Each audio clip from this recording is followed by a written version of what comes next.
Chairperson, to have a keynote address. Welcome, Advocate Archita. Thank you, ma'am, and thank you, sir. A warm Okay. good morning to everyone. I'm Advocate Archita PN. I've graduated from NSS Law College, Kottayam, and currently practicing at Kollam Municipal Magistrate Court, Karnapalli. So, I'm honored to be here among you in the virtual observance of this World Human Rights Day, conducted by the University Institute of Technology, and extends my gratitude to Dr. A. Mohanakumar sir, Principal UIT, for giving me such a great opportunity to be a part among this. And I would like to express my gratitude to the conveners of this auspicious occasion and the entire staff members and all my students. As we all know that the Human Rights Day is observed every year on December 10 to commemorate the United Nations General Assembly, which was adopted in the year 1948. Yes, with the human rights, we could suddenly come into a quote of Mother Teresa. Human right is not a privilege conferred by the government. They are human beings' entitlement by virtue of his humanity. From this great quote, I would like to start this webinar session. So, the UDHR, that is Universal Declaration of Human Rights, is a milestone document that proclaims the inalienable and universal rights which everyone is entitled to as a human being, regardless of race, religion, sex, color, caste, social origin, place of birth, property, other national or social origin. Thus, the entire world or the entire humankind formally recognizes that all of us are equal. So, this year marks the 72nd anniversary of the adoption of Universal Declaration of Human Rights. The various other rights which are recognized parallelly with the human rights are the right to nationality, the right against arbitrary arrest, the right of detention, exile, right to seek asylum from prosecution, right to freedom of movement and residence, etc. So, the motto of giving human right to every person is that all human could live a life without fear, hatred, or dismay. So, a right that all people, whether women, child, or anyone that are born in a world should consist of this human right. And such rights can never be taken away by anyone or any government. These are the inborn rights.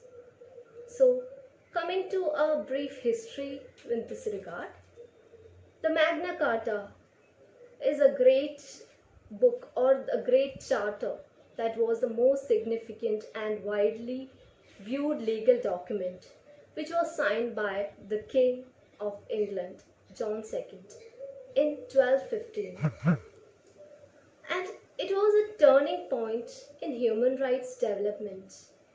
Jean-Jacques Rousseau, Karl Marx, and various other philosophers were the great propounders of this human rights at those times. And various revolutions like American Revolution, French Revolution were the major cause of enlightenment among the people or the general public of the awareness of these human rights. So we could, by saying about this human right, we could recollect various names like Nadia Murad, Greta Thunberg, Malala Yousafzai, as you young people could easily recollect this name. These are some young human rights activists.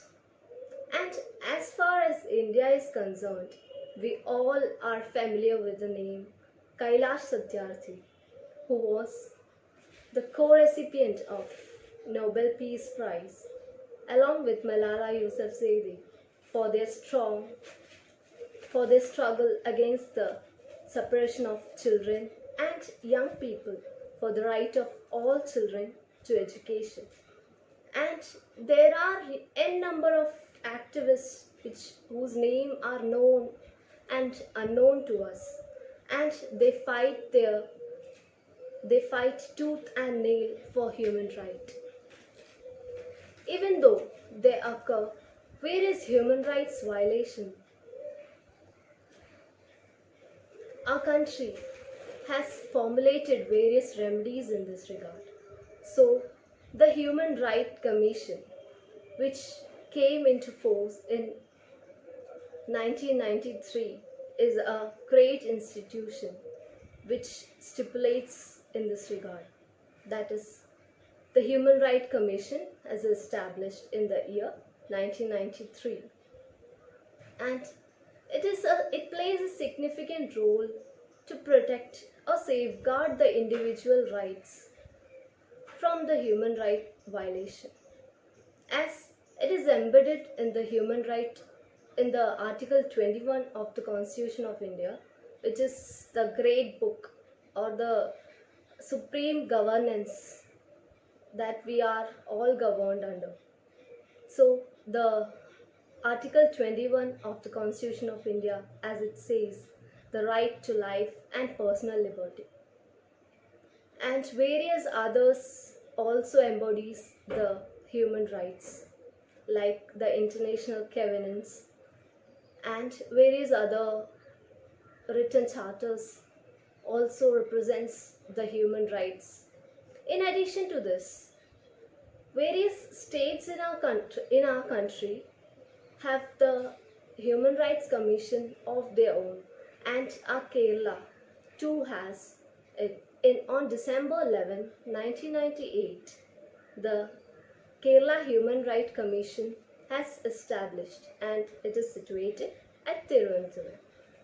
And the National Human Rights Commission consists of a chairperson who is Chief Justice of Supreme Court, and a member who has been a judge of Supreme Court, then a member who is the Chief Justice of High Court, then two members appointed among the person having knowledge of law and practical experience in the matters regarding human rights. So they consist of totally 5 persons in the National Human Rights Commission.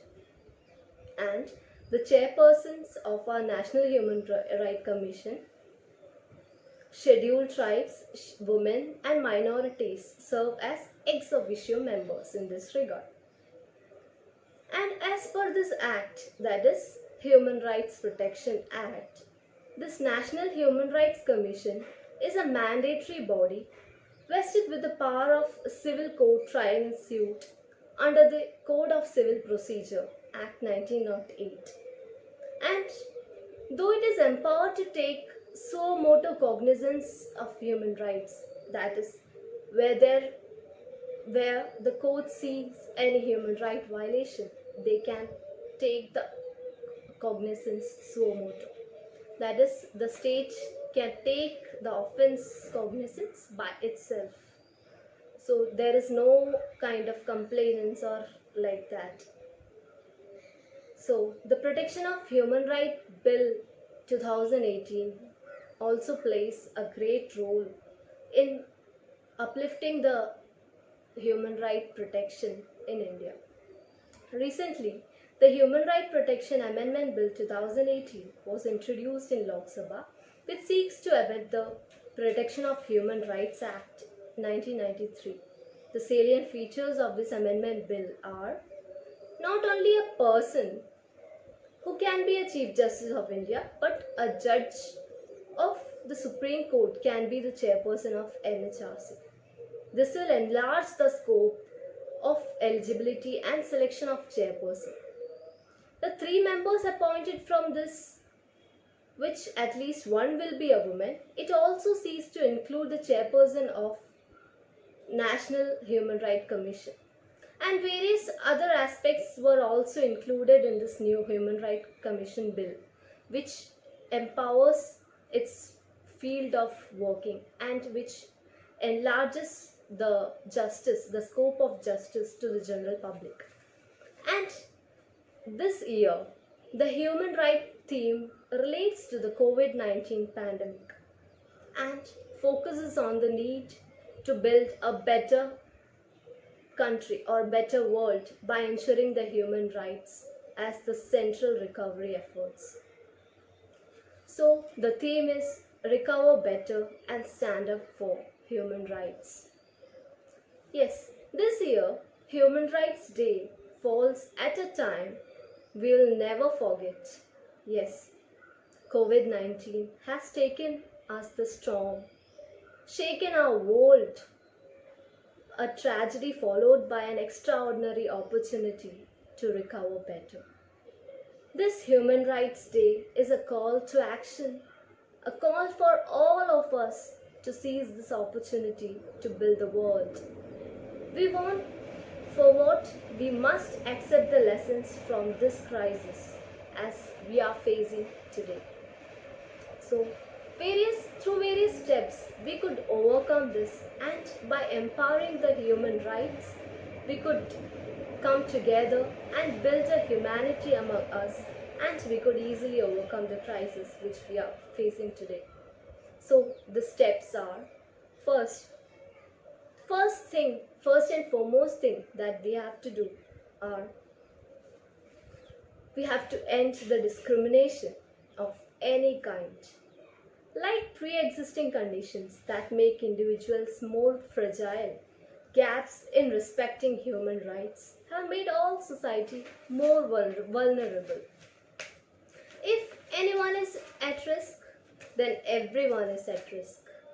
So, discrimination should be avoided.